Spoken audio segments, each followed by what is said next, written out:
Bonjour à tous et bienvenue dans cette nouvelle vidéo dans laquelle nous allons voir comment préparer son dossier de financement bancaire afin de lever un maximum de fonds, bénéficier de l'effet de levier qui est le gros avantage en fait de l'investissement immobilier à haut rendement, le fait de se créer un patrimoine en partant de zéro sans investir de cash de sa poche ou en investissant très peu.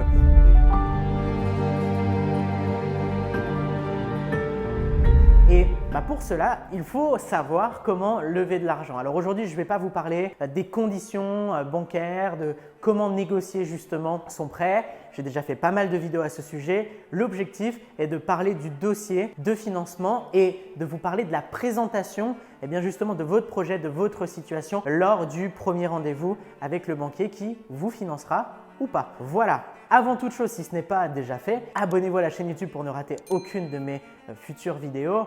Comme je le disais dans les précédentes vidéos que j'ai pu sortir là récemment, j'ai pour ambition de vous partager un maximum de valeur et cela gratuitement, que ce soit sur YouTube, en vidéo, avec des podcasts, avec des articles de blog ou des lives en direct dans lesquels je vais répondre à toutes vos questions et vous apporter un max de valeur avec des intervenants, etc. Donc abonnez-vous. Alors comment bien préparer et présenter son dossier de financement bancaire? Le dossier de financement bancaire, c'est justement un document, un PowerPoint, maintenant tout se fait sur PowerPoint, qui va synthétiser votre projet au global. Donc, qu'est-ce que l'on fait et qu'est-ce que l'on montre et que l'on met en avant dans ce dossier de financement? L'objectif, c'est de mettre en avant votre expertise, le fait que votre opération est maîtrisée et que vous avez la situation adéquate pour acquérir ce bien-là que vous avez prévu d'acquérir, tout simplement. Donc, par rapport à ça, la première étape va être de parler de votre situation. Aujourd'hui, combien gagnez-vous? Est-ce que vous êtes en CDI? Est-ce que vous avez de l'épargne? Est-ce que vous avez des crédits? Est-ce que vous avez du patrimoine? Est-ce que vous avez peut-être des informations complémentaires sur un 13e mois, des primes? Est-ce que vous vous associez? Si oui, avec qui? Et on va justement mettre toutes ces informations-là en avant. On va mettre en avant le fait que vous avez des enfants par exemple, le fait que vous êtes en couple, que vous êtes célibataire, que vous êtes marié. Ça va nous aider justement à en savoir plus sur le projet parce que si vous êtes père de famille et marié, ce ne sera pas forcément le même objectif que si vous êtes célibataire sans enfant. Donc c'est important de le mettre en avant, surtout si vous vous associez avec votre conjoint en SCI par exemple. Il va falloir mettre en avant cela et mettre en avant du coup la structure juridique avec laquelle vous projetez d'acquérir votre bien. Donc on parle de sa situation, on va détailler toute sa situation. L'objectif c'est qu'on n'ait plus de questions sur votre situation financière. Ça c'est la première des choses. La deuxième des choses, ça va être de présenter votre projet immobilier.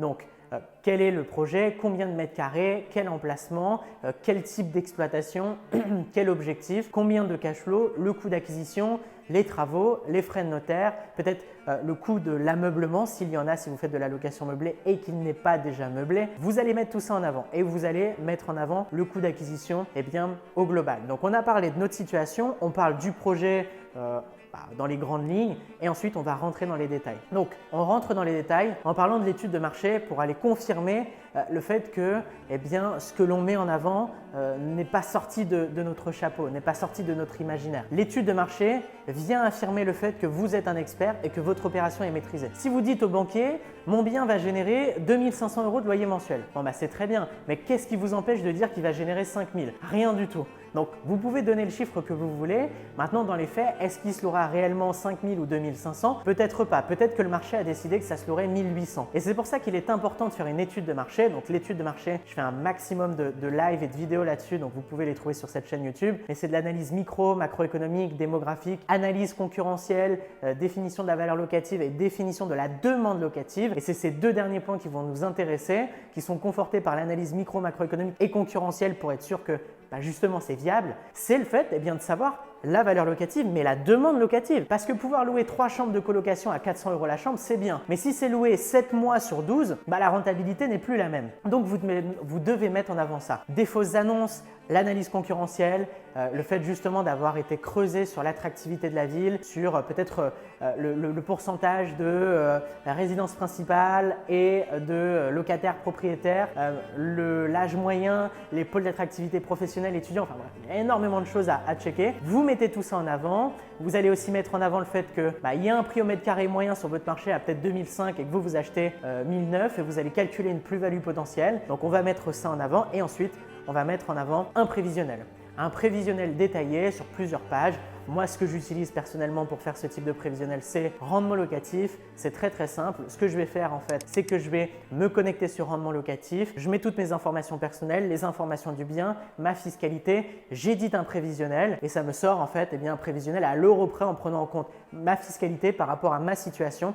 Et je sais que j'aurai tant de cash flow, 413,63 € par exemple de cash flow. Et c'est du solide, d'accord? C'est du solide, ça calcule votre enrichissement sur 10 ans. Vous allez pouvoir mettre en avant la viabilité de votre opération et vous pouvez même mettre en avant le fait que si un de vos 3 locataires ne paye pas, les 2 autres vous payent largement les charges par exemple. On peut mettre en avant toutes ces choses-là, que ce soit dans de la coloc, dans de l'immeuble de rapport par exemple. Donc, on édite un prévisionnel et on va le coller au dossier de financement directement. Et pour finir, on va montrer justement des photos du bien pour que le banquier puisse se visualiser dans cet achat-là, qu'il puisse comprendre ce que vous achetez et qu'il puisse comprendre que c'est quelque chose de réel. Donc, vous allez montrer un maximum de photos en parlant de l'exploitation future ou actuelle et vous allez dans ce dossier de financement, si vous avez des travaux, y ajouter bien entendu les devis travaux par 2 ou 3 artisans différents pour que vous puissiez montrer le fait que vous avez abouti en fait votre projet est abouti, il est mûrement réfléchi, maîtrisé, contrôlé et